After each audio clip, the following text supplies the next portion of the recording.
मारकर बाजरे की रोटी भी बनाती है, जिसे सभी बड़े ही शौक से खाते हैं। फिर घर के सारे काम निपटा कर अंकिता अपनी सास से, माँ जी घर में सभी सब्जियां तो खत्म हो गई हैं, मैं इनके साथ बाजार जाकर ले आती हूँ। ठीक है बहू। फिर वो अपने पति उदय के साथ बाजार चली जाती है। ठंडी धुंध में सब्जियों के ठेले मानो रंगों की पेंटिंग लग रहे थे। देखो जी ये मटर कितने ताजे, इनके पास से गुजरते कितनी अच्छी खुशबू आ रही है।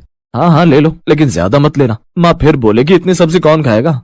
अंकिता मुस्कुराई और धीरे से बोली, अजी ठंड में हरी सब्जियां ही तो जान है। भैया कैसे दिए मटर? 120 रुपए किलो बहन जी। क्या इतने महंगे? अब बहन जी यही तो समय होता है हमारे कमाने का। अच्छा ठीक है, आधा किलो तोल दो। ऐसे एक एक कर वो और भी सब्जी जैसे मेथी, पालक, सरसों, मूली के पत्ते, शिमला मिर्च, अदरक और भी चीजें उसमें भरती है। कुछ देर बाद वो सब्जियां लेकर घर आ गई। घर आते ही उसने हरी सब्जियों से सारी रसोई भर दी। फिर शाम को अंकिता रसोई में गई और मेथी छांटने लगी। जल्दी से मेथी छांट लेती हूँ, फिर मेथी आलू की सब्जी बना लूंगी, उसे बनाने में ज्यादा वक्त भी नहीं लगेगा। साथ में बथुए का रायता भी बना लेती हूँ। अंकिता ने गैस जलाई और मेथी का छौंका लगा दिया, जिससे पूरे घर में खुशबू फैल गई। वाह वाह, इन सर्दियों में जो हरी सब्जियों का स्वाद है ना वो अलग ही है। ऊपर से मेरी बहू के हाथों की तो बात अलग है। हर सब्जी इतने प्यार से बनाती है कि उसमें स्वाद उतर आता है। सही कहा माँ आपने। आपको पता है परसों मैं भाभी के हाथ का बना पालक पनीर कॉलेज लेकर गई थी। मेरी फ्रेंड्स को तो इतना पसंद आया कि क्या ही कहूँ। वो तो कहने लगी कि इसके आगे होटल का पनीर भी फेल है। तभी कुछ देर बाद अंकिता झट से खाना बना कर ले आई। उसके बने खाने की खुशबू से ही सब बड़े खुश हुए। ऐसे ही उसने अगले दिन आलू मटर बनाए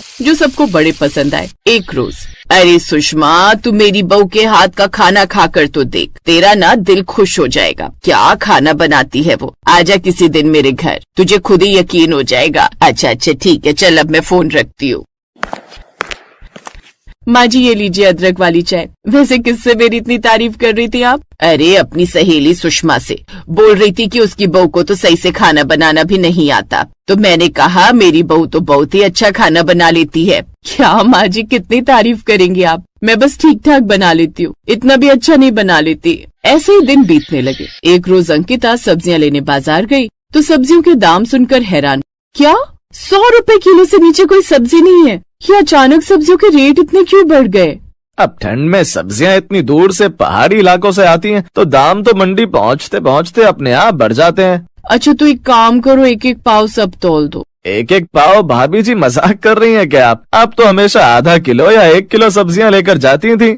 अरे तो तब दाम भी तो कम थे इसलिए लेकर जाती थी। अब अंकिता सभी सब्जियां थोड़ी थोड़ी लेकर घर आ जाती है। पहले जहाँ हरी भरी सब्जियों से रसोई भरी रहती थी, तो अब वो कुछ सब्जियों में सिमट कर रह गई थी और उनमें भी अब हरी सब्जियां कम, लेकिन बाकी की सब्जियां उसमें ज्यादा दिखती थी। जैसे